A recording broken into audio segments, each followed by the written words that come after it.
दोस्तों आज से ठीक 111 साल कबल टाइटैनिक एक अंधेरी रात में एक बहुत बड़े बर्फानी तोते जिसे आइसबर्ग कहा जाता है से टकरा गया था। इस जहाज पर सवार ज्यादातर मुसाफिर नींद की आगोश में थे। हादसे के वक्त टाइटैनिक 41 किलोमीटर फी घंटे की रफ्तार से इंग्लैंड के शहर साउथहैम्पटन से अमेरिका के शहर न्यूयॉर्क की तरफ बढ़ रहा था और सिर्फ 3 घंटे के अंदर 14 और 15 अप्रैल 1912 की दरमियानी रात टाइटैनिक बैरकियानूस में डूब गया। वो जहाज जिसके बारे में कहा जाता था कि वो कभी नहीं डूबेगा, सिर्फ चंद घंटों में समंदर में गर्क हो गया। बल्कि उस हादसे में 1500 के करीब अफराद हलाक भी हुए। 111 साल बाद भी आज तक इसे सबसे बड़ा समुद्री हादसा समझा जाता है। लेकिन इतने साल गुजरने के बाद भी इस हादसे के बारे में कई ऐसे मुहिम्में मौजूद हैं जिनका जवाब तलाश करने की बहुत कोशिशें की गई और बिल आखिर माहिरीन ने इन मुहिमों को हल कर डाला। जबकि कुछ राज ऐसे भी हैं जिनके जवाब तलाश करने की कोशिश अभी भी जारी है। दोस्तों आपको बताते चलें कि अपने वक्त के उस बहुत ही बड़े बहरी जहाज के बारे में कहा जाता था कि ये डूब नहीं सकता, खुदा भी इसे डबो नहीं सकता, नौजुबिल्ला। ये अल्फाज बेइंतहा तकब्बुर के साथ टाइटैनिक के मालिक की तरफ से बोले गए थे, क्योंकि उसका ख्याल था कि एक जहाज को डूबने से बचाने के लिए जितना भी इंतजाम किया जा सकता है उन्होंने वो सब कर लिया है। लेकिन उसके गरूर ने चंद ही घंटों में टाइटैनिक के मालिक और इसकी पूरी टीम की बरसों की मेहनत को बुरी तरह नाकाम कर दिया।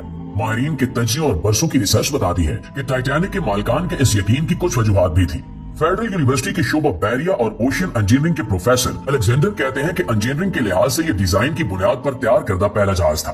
कई वाटर टाइट कंपार्टमेंट्स बनाए गए थे, यानी जहाज का एक कमरा भी अगर पानी से भर जाए तो दूसरे कमरे को गर्क नहीं कर सकता था। वो बताते हैं कि इस जहाज की तैयारी के दौरान कुछ मुश्किलात भी पेश आई थी, जैसा कि जहाज की ऊंचाई कितनी रखी जाए ताकि बिजली की तारें और पानी के पाइप ठीक काम कर सके। इस पर बहुत सोच विचार की गई। प्रोफेसर के मुताबिक इस पर गौर करने के बाद उस वक्त के इंजीनियर्स ने जहाज की ऊंचाई का तयन किया। यहाँ तक कि सैलाब की सूरत में इन्होंने अंदाजा लगाया कि पानी छत की ऊंचाई तक नहीं पहुंच सकेगा।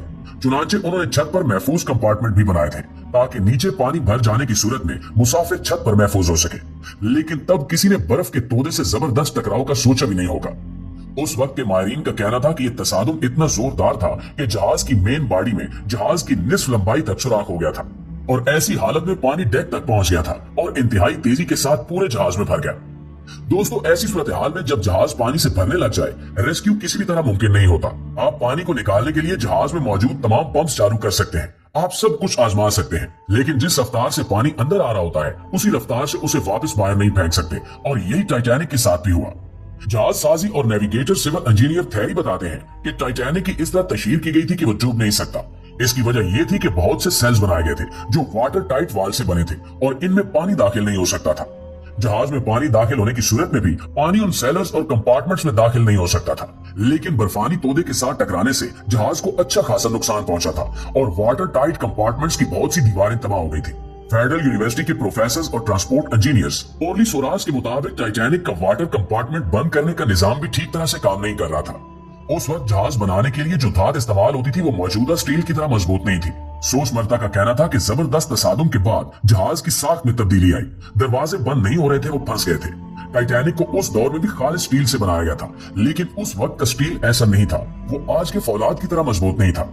इस सिलसिले में तहकीकात करने वाले मुख्तलिफ यूनिवर्सिटियों के प्रोफेसर और इंजीनियर्स बताते हैं कि 1940 की दहाई तक जहाज का मरकजी हिस्सा शीट मेटल से बना था, लेकिन बाद में धातुओं को पिघलाकर इन जहाजों की मरकजी बॉडी बनाने के लिए इस्तेमाल किया गया। माहिरीन का कहना है कि उस दौर से लेकर आज के दौर में भी बहुत सी तब्दीली आ गई है। टेक्नोलॉजी और मुख्तलिफ मवाद बहुत बदल चुके हैं। अब धात पिघलकर आपस में जुड़ी हुई है। स्टील बनाने में कार्बन का इस्तेमाल कम होना शुरू हो गया है। आज का स्टील बहुत मजबूत है। यही वजह है कि आज के बहरी जहाज पानी, समुद्री लहरों के उतार चढ़ाव और समुद्री तूफानों से हम आंग होने की ज्यादा सलाहियत रखते हैं। दोस्तों बड़े बड़े हादसों के बाद जब इनकी वजूहात तलाश की जाती हैं, तो इनमें इंसानी गलतियां हमेशा पाई जाती हैं और यही वो वक्त होता है जब इंसानी दावे रेत की तरह हवा में उड़ जाते हैं, जैसा कि टाइटैनिक के मालिक के साथ हुआ। टाइटैनिक के डूबने की वजूहात में से एक वजह इसकी तेज रफ्तारी बताई जाती है। रिसर्च टीम का कहना था कि आइसबर्ग से भरे खेतों से गुजरने में मुश्किलात के बावजूद जहाज के कैप्टन पर सफर को तेजी से मुकम्मल करने का शदीद दबाव था। दरअसल ये दबाव ब्लू बैंड के हसूल के लिए था। 1839 में शुरू होने वाला ये एजाज बैरकियानूस को अबूर करने वाले तेज तरीन जहाज को दिया जाता था और टाइटैनिक को इस एजाज का सबसे मजबूत दावेदार समझा जाता था। दरअसल उस वक्त दुनिया की बड़ी कंपनियों के दरमियान जहाज बनाने का मुकाबला था। सबसे बड़े और तेज तरीन जहाज को सरकारी तौर पर ब्लू बैंड का एजाज मिलना था। चुनांचे टाइटैनिक ने भी तेज तरीन रफ्तार हासिल करने की कोशिश की। बच जाने वालों में से बहुत से लोगों ने बताया कि जहाज के कप्तान को इर्द गिर्द के इलाके में बर्फ के तोदों के बारे में इत्तला दी गई थी, लेकिन उसने जहाज की रफ्तार कम नहीं की क्योंकि वो तेज रफ्तारी से बैरकियानूस को अबूर करने की कोशिश कर रहा था ताकि वो टाइटैनिक को ब्लू बैंड दिला सके। दोस्तों, एक और हैरत अंगेज हकीकत ये सामने आई है कि टाइटैनिक अकेला जहाज नहीं था। उस जहाज को चलाने वाली व्हाइट स्टार लाइन कंपनी ने बेलफास्ट शहर के हारलैंड और वुल्फ शिप यार्ड को 20वीं सदी के अवाइल में 3 जहाज बनाने का हुक्म दिया था। तवक्को की जा रही थी कि आलमी मयार के बनाए गए डिजाइन के तीनों जहाज दुनिया के सबसे बड़े, महफूज और सहूलियात से आरास्ता जहाज होंगे। साल 1908 और 1915 के दरमियान बनाए गए इन जहाजों को ओलंपिक क्लास जहाज कहा जाता था। पहले 2 बहरी जहाजों की 1908 में और 1909 में टाइटैनिक की तैयारी शुरू हुई थी। तीसरे जहाज की तैयारी 1911 में शुरू हुई। तहम तीनों जहाज किसी न किसी हादसे का शिकार हो गए, जिसमें कहीं न कहीं हाथ इनके ओवर कॉन्फिडेंस और गरूर का था। ओलंपिक जहाज जून 1911 में बहरी सफर के लिए समंदर में उतारा गया और उसी साल ये एक जंगी जहाज से टकरा गया, लेकिन मुरम्मत के बाद इसकी सर्विस दोबारा शुरू हो गई।